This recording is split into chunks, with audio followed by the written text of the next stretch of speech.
Welcome back to Bondi Harvest, a cooking show set right here in my backyard, Bondi Beach. We have already had a workout, cooked up an oversized crunchy potato rosti, clocked up the hours at work and recipe tested with the humble cauliflower. Now it's time to hit the beach and cook up the perfect steak.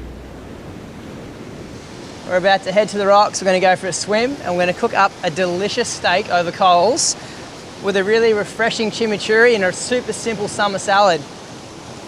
I mean, how gorgeous is today?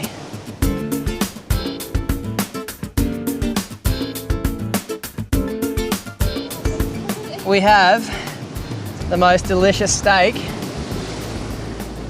you were ever going to feast your eyes on. And we're going to cook it over charcoals, and then we're going to pimp it out with a really fresh, light, and sort of zingy chimichurri on top. So it's super simple, but the chimichurri really makes it. So how do you make the perfect steak even better? You add chimichurri to everything, basically. So our first thing is we're going to get our steak on. So we're going to cook our steak super simply. We're going to crust it in some good quality sea salt, hit it with a bit of black pepper, and then it's going to go straight onto the grill. So to do that, I'm just going to add a handful of sea salt onto a plate. Just going to give it a little shake out, and then our steak, I'm just going to push it firmly down onto that salt. And it's going to look like there's a lot of salt there, but remember, this is a really big steak, so it's going to be able to handle it. And that salt is going to crust onto that beautiful meat. It's going to bind on there and just draw out the moisture, draw out the flavour, and intensify what's already here. So that's what you're after. Really nice, thick salt crust. So that barbecue is beaming hot. I'm just going to give our steaks a little drizzle with some olive oil. And then these bad boys are going down straight over these coals.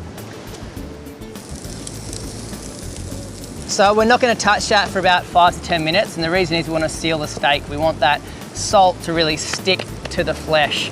It's like a base coat. And once you have that base coat, you can flip it, you can turn it, you can continue to char grill it to, however you like your steak. But, this first 5 to 10 minutes is really important. Be patient, it makes a difference. Our next step while our steak is cooking is we're going to make a chimichurri. So it's an Argentinian sort of dressing, and it's packed with, zingy acids and fresh herbs. And it's going to help cut through, this massive steak and that flavor, in a really lovely way. So we're just going to chop in some coriander and some parsley. And, this dressing is meant to be super rough, so don't worry about picking every individual leaf. Just with your knife, fold the leaves over and just run your knife down there.